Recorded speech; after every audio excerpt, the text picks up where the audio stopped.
A primeira daquelas barbas era de um amigo de Pedro, um capucho, um italiano, Frei, asterisco, asterisco, asterisco. Então ele quer proteger o nome desse Frei.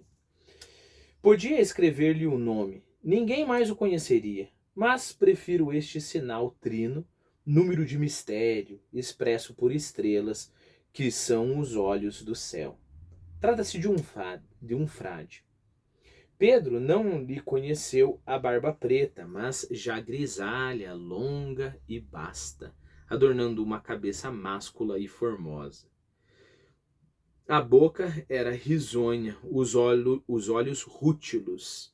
Rútilos quer dizer rutilante, reluzente, né? Ria por ela e por eles, tão docemente que metia a gente no coração. Tinha o peito largo, as espáduas fortes. O pé nu, atado à sandália, mostrava aguentar um corpo de Hércules. Tudo isso meigo e espiritual, como uma página evangélica. Página evangélica, página do evangelho, né? A fé era viva, a afeição segura, a paciência infinita. Frei, três asteriscos, despediu-se um dia de Pedro, ia ao interior, Minas, Rio de Janeiro, São Paulo, creio que ao Paraná também. Viagem espiritual como a de outros confrades, e lá ficou por um semestre ou mais. Quando voltou, trouxe-nos a todos grande alegria e maior espanto. A barba estava negra, não sei se tanto ou mais que dantes, mas negríssima e brilhantíssima. Não explicou a mudança, nem ninguém lhe perguntou por ela. Podia ser milagre ou capricho da natureza. Também podia ser correção de homem, posto que o último caso fosse mais difícil de crer que o primeiro. Durou 9 meses esta cor. Feita outra viagem por 30 dias, a barba apareceu de prata ou de neve, como vos parecer mais branca. Quanto à segunda de tais barbas, foi ainda mais espantosa. Não era de frade, mas de maltrapilho, um sujeito que vivia de dívidas e na mocidade corrigia um velho rifão de nossa língua por esta maneira. Lembre-se, rifão é um adágio, ok? É, é, um provérbio, né? Adágio é um provérbio com máximas, sei lá, conhece-te a ti mesmo, né?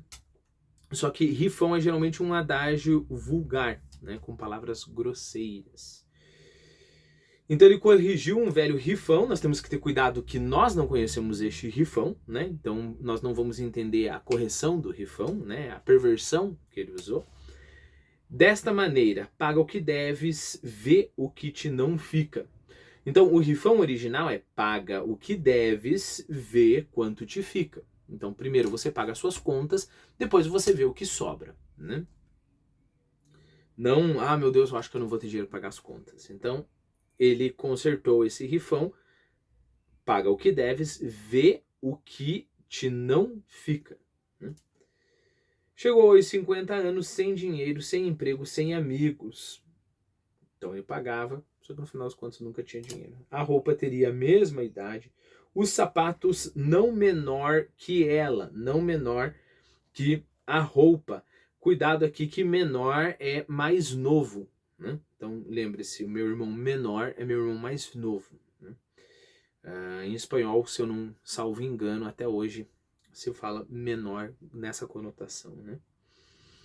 A barba é que não chegou aos 50. Ele pintava de negro e mal, provavelmente por não ser a tinta de primeira qualidade e não possuir espelho. Andava só, descia ou subia muita vez a mesma rua. Um dia, dobrou a esquina da vida e caiu na Praça da Morte, com as barbas enxovalhadas, por não haver quem lhas pintasse na Santa Casa. Lembre-se que Santa Casa de Misericórdia, naquele tempo você não tem saúde pública, né? Mas você tinha as casas de misericórdias, que funcionavam melhor, eu acho, impressão, né, que eu tenho, guardado as devidas proporções, são poucas pessoas, etc., do que a nossa saúde pública hoje em dia. Só que as santas casas eram instituições de caridade, né, instituições católicas sustentadas por doações. Inclusive, há uma crônica do Machado de Assis de 1º de julho de 1877.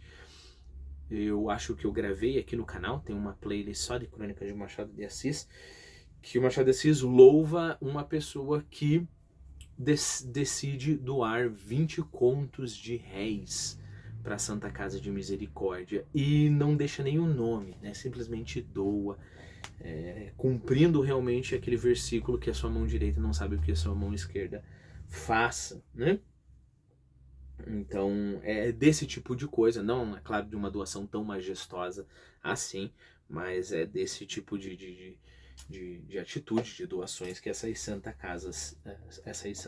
casas sobreviviam, né? Repare, então, sei lá, uma pessoa que não tem dinheiro, não tem familiares, não tem, eles vão acabar passando os seus últimos dias, ou se eles tiverem sorte, né, um período de recuperação na Santa Casa de Misericórdia, né?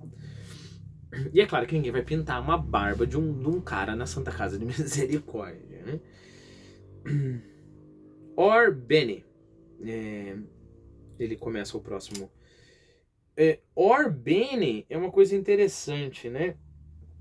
Orbene é uma expressão que a gente poderia entender aqui como agora bem, né? Para falar como o meu capucho, por que é que este e o maltrapilho voltaram do grisalho ao negro? Ou seja, como é que eles conseguiram, né? A leitora que adivinhe, se pode, dou-lhe 20 capítulos para alcançá-lo. Então, daqui 20 capítulos ele vai dizer por que essas duas personagens voltaram do grisalho ao negro. Talvez eu, por essas alturas, lobrigue alguma explicação, mas por ora não sei nem aventuro nada. Vá que malignos atribuam a Frei alguma paixão profana. Ainda assim, não se compreende que ele se descobrisse por aquele modo.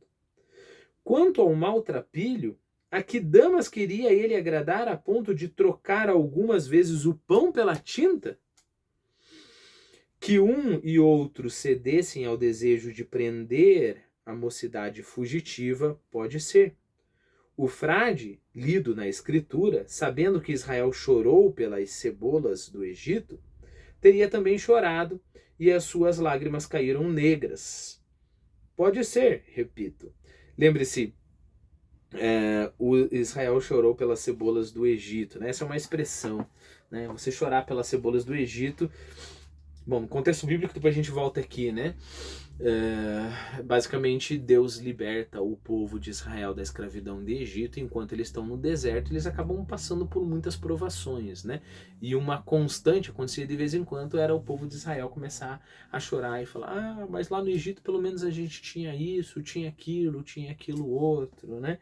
Mais ou menos quase que criticando Deus por Deus os ter libertado, né? Isso é chorar pelas cebolas no Egito. Eu acredito que no meio religioso, eu já vi padre usando essa expressão, você pode usar para uma pessoa que abandonou coisas desprezíveis e aí de uma hora para outra, ou talvez não de uma hora para outra, mas a pessoa começa a desejar aquilo que ela já abandonou, né? Um jeito mais dramático de dizer isso é você volver ao próprio vômito, né? Então você vê que tem alguma coisa errada na sua vida, você vomita aquilo e depois você tenta comer novamente, né? Isso é chorar pelas cebolas do Egito. Você vive numa vida que que agora você despreza, você se converteu, por exemplo, você despreza, e aí você começa a pensar: nossa, mas quando eu não era convertido, eu podia fazer isso, aquilo, né? Isso é chorar pelas cebolas do Egito. Aqui, é claro, o Machado de Assis não dá toda essa carga que eu falei para você, né? Ele pega a expressão corrente e faz isso daqui. Vamos então ler mais uma vez. O frade, lido na escritura, sabendo que Israel chorou pelas cebolas do Egito, teria também chorado. chorado pela sua juventude perdida, né? Chorado por um tempo passado, né? E as suas lágrimas caíram negras, provavelmente porque passou pela tintura da barba. Pode ser, repito, este desejo de capturar o tempo é uma necessidade da alma e dos queixos. Esse desejo de capturar o tempo é uma necessidade da alma e dos queixos. Os queixos querem capturar o tempo. Os queixos não querem deixar que o tempo passe, né? Os queixos não querem ostentar barbas brancas. Mas ao tempo dá Deus habeas corpus, né? Lembre-se que habeas corpus é aquela ação judicial que tem como objetivo garantir a liberdade da pessoa ali que vai ser julgada, né? Então, Deus dá o tempo habeas corpus, então Deus deixa o tempo em liberdade, ou seja, você, por mais que queira, você não conseguirá prender o tempo, né? Você pode pintar a sua barba, mas o tempo acaba indo de um modo ou de outro, né?